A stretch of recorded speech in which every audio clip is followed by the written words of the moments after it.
ജീവിതത്തിൽ ഒത്തിരി പരാജയങ്ങൾ സഹിച്ചൊരു മനുഷ്യൻ. ആ പരാജയങ്ങൾ മാറുമെന്നും അനുഗ്രഹിക്കപ്പെടുമെന്നും വിശ്വസിക്കുന്ന ചരിത്രമാണ് ദിനവൃത്താന്തങ്ങളുടെ പുസ്തകത്തിലെ യബ്ബേസിന്റെ ചരിത്രം. അവനൊരു വ്യസനപുത്രനായി ജനിക്കുകയാണ്. ചരിത്രം പറയുന്നു, സ്തോത്രം, ധാരാളം ബുദ്ധിമുട്ടുകളും പ്രതിസന്ധികളുമുള്ള ഒരുവനായിട്ട് യബ്ബേസ് ജനിച്ചു. യബ്ബേസ് ദൈവത്തോട് പ്രാർത്ഥിക്കുന്ന ഒരു പ്രാർത്ഥനയാണ് നമ്മളിത് ധ്യാനിക്കുന്നത്. അതിന് രണ്ട് ലൈൻ മാത്രം. യബ്ബേസ് ഇസ്രായേലിന്റെ ദൈവത്തോട്, നീ എന്നെ നിശ്ചയമായും അനുഗ്രഹിച്ച് എന്റെ അതിഥികൾ വിസ്താരമാക്കണം. വചനം ദിനവൃത്താന്തങ്ങളുടെ 1-ാം പുസ്തകം 4-ാം അധ്യായം 10-ാം വാക്യം.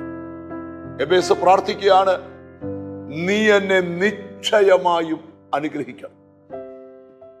നീ ജനിച്ച സാഹചര്യം ഏതുമാകട്ടെ, നീ ഇപ്പോൾ കടന്നു പോകുന്ന സാഹചര്യം ഏതുമാകട്ടെ, വലിയ പ്രതിസന്ധിയുടെ നടുവിലാണ് നീയെങ്കിലും നിനക്കൊരു ഉറപ്പുണ്ടോ, നിശ്ചയമായും ഞാൻ അനുഗ്രഹിക്കപ്പെടും.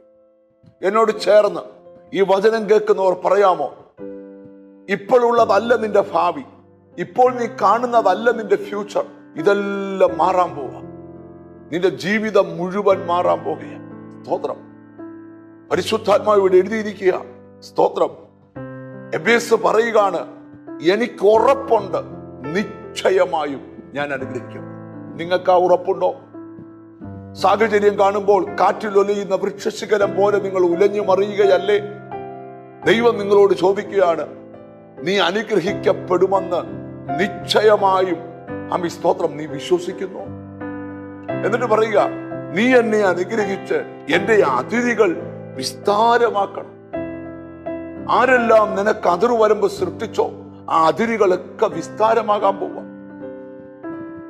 യബ്ബേസിന്റെ ചരിത്രത്തിൽ നിന്ന് നമുക്ക് പഠിക്കാൻ കഴിയുന്ന ഒരു ആത്മീക ദൂത്, എത്ര വലിയ പരാജയത്തിൽ നീ ജനിച്ചാലും, എത്ര വലിയ പരാജയത്തിൽ നീ ജീവിച്ചാലും, എത്ര വലിയ തകർച്ചയിലേക്ക് നീ താണുപോയാലും നീ പേടിക്കരുത്.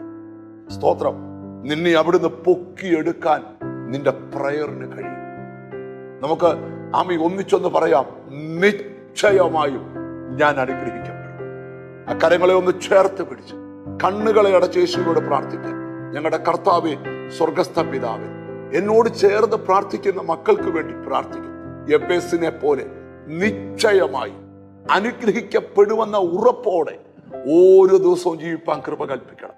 അവരെ നിന്റെ നാമം ചൊല്ലി പിതാവിന്റെയും പുത്രന്റെയും പരിശുദ്ധാത്മാവിന്റെ നാമത്തിൽ അനുഗ്രഹിച്ച് പ്രാർത്ഥിക്കും.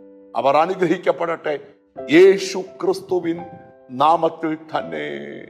ആമേൻ. നിശ്ചയമായും നീ അനുഗ്രഹിക്കപ്പെടും. നിന്റെ അതിരുകൾ വിസ്താരപ്പെടും.